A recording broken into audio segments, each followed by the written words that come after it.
우리가 채권자 집회라고 하니까 네네. 무슨 시위, 집회 이런 것들을 생각을 하실 수가 네, 뭐 있는데 데모하는 것도 생각나고 뭐. 그쵸. 예. 그래서 그 이름이 채권자 집회라고 해서 좀 부담스러우셔서 채무자들이 되게 무서워하시는 분들이 많은데 자, 변호사님. 네. 그럼 개인 회생은 접수하면 바로 결정이 나는 건가요? 아니죠. 진행 절차가 있죠.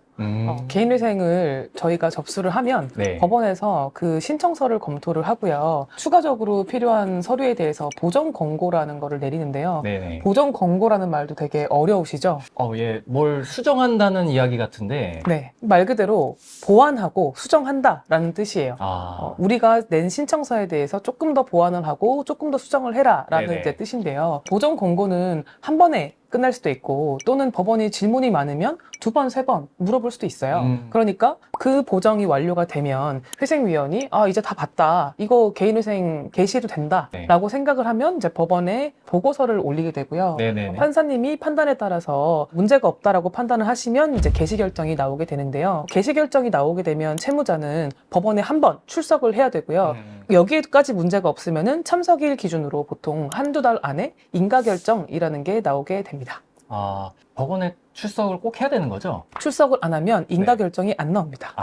네, 알겠습니다. 네. 네, 변호사님. 네. 생각보다 절차가 되게 많은데 서류도 많이 필요할 것 같아요. 네, 맞아요. 법원에서는 이 채무자가 그동안 어떻게 살아왔는지, 채무가 얼마가 있는지, 뭐 재산이 뭐가 있는지 이런 것들을 법원은 하나도 모르잖아요. 네네. 그러니까 재산에 대해서도 이것저것 볼 게 많아지는 거고 또 채무자가 가족이 있는 경우에는 가족이 갖고 있는 뭐 재산에 대해서 볼 것도 있는 거고 도대체 얼마를 버는 거야? 200만 원을 버는 거야? 300만 원을 버는 거야? 이런 것들을 봐야 될 게 많다 보니까 그거를 이제 요구를 하는데 채무자 입장에서는 왜 이렇게 요구하는 게 많냐? 안 그래도 직장 다녀 바쁜데 라고 생각할 수 있는데 이거는 반드시 채권자의 권리를 위해서도 필요한 절차다라는 거를 이해하시고 성실하게 준비를 해주시는 것이 좋습니다. 네, 알겠습니다. 네.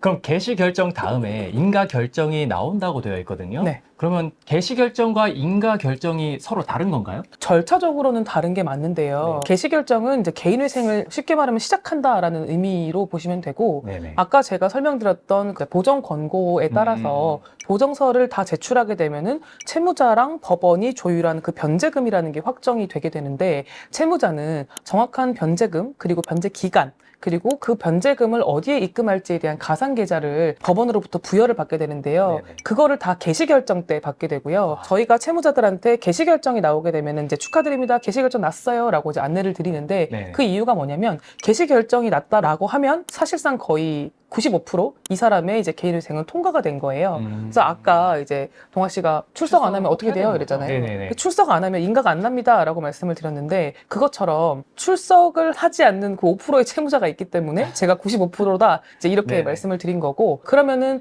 이제 출석까지 완료가 됐다. 그러면 대부분 다 인가가 나니까 개시에서 인가까지는 이제 자연스러운 따라오는 흐름이라고 생각하시면 돼요.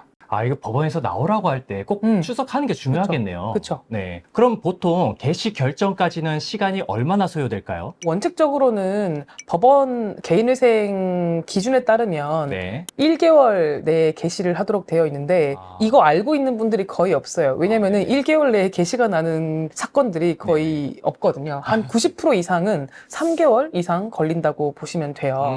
그리고 또 요새는 또 개인회생 사건이 늘어났잖아요. 네네. 그래서 법원의 업무량이나 그리고 채무자의 서류 준비 기간에 따라서 3개월 이상 소요되는 경우도 많다고 보시면 돼요.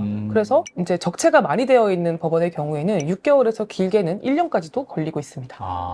굉장히 오래 걸리기도 하네요. 네. 그러면 이 채권자 집회라는 게 있는데 혹시 채권자들이 법원에 오는 걸 말하는 건가요? 우리가 채권자 집회라고 하니까 네네. 무슨 시위, 집회 이런 것들을 생각을 하실 수가 네네. 뭐 있는데 데모하는 것도 생각나고 뭐. 그쵸. 예. 그래서 그 이름이 채권자 집회라고 해서 좀 부담스러우셔서 채무자들이 되게 무서워하시는 분들이 많은데 보통 채권자들이 안 와요. 일반 이제 금융사, 이제 은행 뭐 이런 경우에는 그냥 100%안 온다고 보시면 되고요. 네네. 가끔 개인 채권자들이 오는 경우들이 있는데 이런 네네. 경우가 아니라면 대부분은 거의 채무자 집회라고 보시면 돼요. 왜냐면은 채권자 집회지만 채권자랑 채무자가 같이 참석을 해야 되거든요. 네네. 근데 채권자들이 다 안 오니까 채무자만 참석을 할 거 아니에요? 그래서 사실상 채무자 집회다 이렇게 이해하시면 돼요.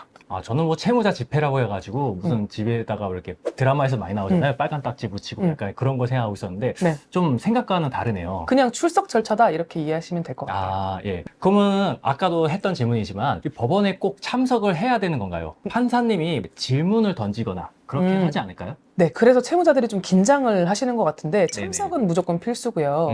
채무자 한 분만 참석을 하시는 건 아니고요. 네. 해당 일자에 법원 참석일이 정해진 여러 채무자들이 한 번에 모여서 이 출석 여부를 체크를 해요. 채무자가 신분증을 지참해서 가면 예를 들면 이제 이름이 금동화 채무자다. 네. 그러면은 채무자 금동화 씨 확인하고 네네. 신분증 확인하고 네. 이렇게 해서 본인이 출석을 했다는 걸 한번 확인을 하고요. 보통 이제 채권자 집행 시점에 있어서 네. 아까 이제 개시 결정 때 변제금이 산정이 된다고 했잖아요. 네네. 그러면은 그 가상 계좌에 변제금을 잘 입금하고 있는지를 요 집회 때 판단을 해요.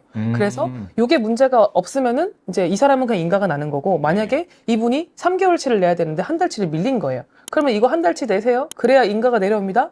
라는 거를 이제 판사님이 설명을 해주시는 그런 절차라고 보시면 돼요. 아, 생각보다 판사님이 굉장히 친절하시네요. 아, 그럼요. 법원 친절합니다. 네, 알겠습니다. 다음 시간에는 개인 회생 소득에 대해서 좀 더 구체적으로 알아보는 시간을 가지도록 하겠습니다.